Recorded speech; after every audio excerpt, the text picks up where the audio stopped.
ಎಲ್ಲರಿಗೂ ನಮಸ್ಕಾರ. ಧ್ರುವತಾರೆ ವ್ಲಾಗ್ಸ್ಗೆ ಸ್ವಾಗತ. ಇವತ್ತು ನಾನು ತೋರಿಸ್ತಾ ಇರುವಂತಹ ರೆಸಿಪಿ ಮಗೆಕಾಯಿಯಲ್ಲಿ ಮಾಡುವಂತಹ ಪಳ್ಜ. ಇದನ್ನು ನಮ್ಮ ಕಡೆ ಪಳ್ಜ ಅಂತ ಕರೀತಾರೆ, ಬೇರೆ ಬೇರೆ ಕಡೆ ಬೇರೆ ಬೇರೆ ಹೆಸರು ಇರ್ಬೋದು. ನಾನಿಲ್ಲಿ ಒಂದು ಮಗೆಕಾಯನ್ನು ಸಣ್ಣ ಗಾತ್ರದ್ದು ತೊಗೊಂಡಿದ್ದೀನಿ.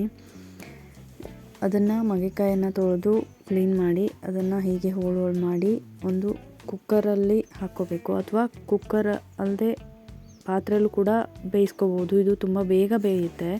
ಕುಕ್ಕರಲ್ಲಾದರೆ 2 ವಿಸಿಲ್ ಸಾಕಾಗುತ್ತೆ. ಇದಕ್ಕೆ ರುಚಿಗೆ ತಕ್ಕಷ್ಟು ಉಪ್ಪನ್ನು ಹಾಕಿ ಹಾಗೆ ನೀರನ್ನು ಹಾಕಿ 2 ವಿಸಿಲ್ ಕೂಗಿಸ್ಕೋಬೇಕು.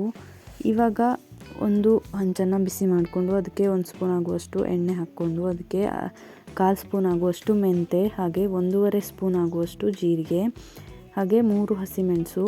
ಇದು ಖಾರಕ್ಕೆ ಎಷ್ಟು ಬೇಕೋ ಅಷ್ಟು ಹಾಕ್ಕೊಳ್ಳಿ. ನಂತರ ಒಂದು 6ರಿಂದ 7 ಬೆಳ್ಳುಳ್ಳಿ ಹೆಸಳನ್ನು ಹಾಕ್ಕೋಬೇಕು.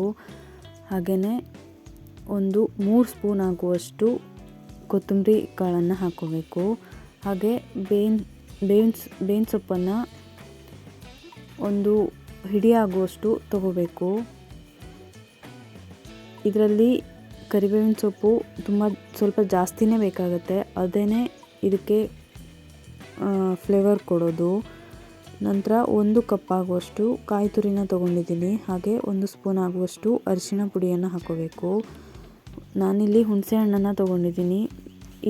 ನಾವು ಇದಕ್ಕೆ ಮಜ್ಜಿಗೆನ ಯೂಸ್ ಮಾಡೋದ್ರಿಂದ ಮಜ್ಜಿಗೆ ಹುಳಿ ಇದ್ದರೆ ಹುಣಸೆ ಹಣ್ಣನ್ನು ಸ್ಕಿಪ್ ಮಾಡಬೇಕು. ಮಜ್ಜಿಗೆ ಹುಳಿ ಇಲ್ಲ ಅಂತಂದರೆ ಹುಣಸೆ ಹಣ್ಣನ್ನು ಎಷ್ಟು ಬೇಕೋ ಅಷ್ಟು ಹಾಕ್ಕೋಬೇಕು. ಇವಾಗ ಹೋಳು ಬೆಂದಿದೆ. ನಾನು ಇದಕ್ಕೆ ಮಸಾಲೆನ ಹಾಕ್ಕೊಳ್ತಾ ಇದ್ದೀನಿ.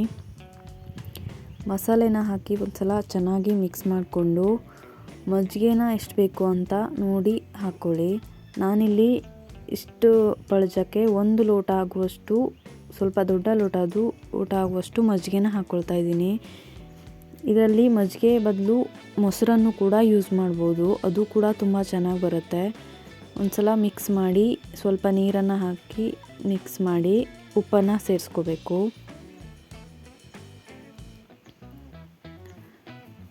ಉಪ್ಪನ್ನು ಸೇರಿಸ್ಕೊಂಡು ಒಂದು ಸಲ ಮಿಕ್ಸ್ ಮಾಡಿ ಇದಕ್ಕೆ ಒಂದು 1/2 ಸ್ಪೂನ್ ಆಗುವಷ್ಟು ಬೆಲ್ಲನ ಹಾಕ್ಕೋಬೇಕು. ಈ ಪಳ್ಜನ ಫುಲ್ ಸ್ವೀಟಾಗಿ ಕೂಡ ಮಾಡ್ತಾರೆ, ಅದು ಕೂಡ ತುಂಬಾ ಚೆನ್ನಾಗಿರುತ್ತೆ. ನಂತರ ಇದು ಒಂದು 10 ನಿಮಿಷ ಕುದಿಸಿದ ಮೇಲೆ ಸ್ಟವ್ ಆಫ್ ಮಾಡಿಬಿಟ್ಟು ಇದಕ್ಕೆ ಒಂದು ಬೆಳ್ಳುಳ್ಳಿ, ಹಾಗೆ ಕರಿಬೇವಿನ ಸೊಪ್ಪು, ಸಾಸಿವೆ, ಎಣ್ಣೆನ ಜೀರಿಗೆನ ಹಾಕಿ ಒಂದು ಒಗ್ಗರಣೆನ ಕೊಟ್ಕೊಂಡ್ರೆ ಸೂಪರಾಗಿ ಮಗೆಕಾಯಿ ಪಳ್ಜ ರೆಡಿ ಆಗುತ್ತೆ. ನಿಮಗೆ ಯಾರಿಗಾದರೂ ಇಷ್ಟ ಆದರೆ ಈ ರೆಸಿಪಿನ ಖಂಡಿತ ಟ್ರೈ ಮಾಡಿ. ಇದು ರೈಸ್ಗೆ ಅಂತೂ ತುಂಬಾ ಸೂಪರಾಗಿರುತ್ತೆ.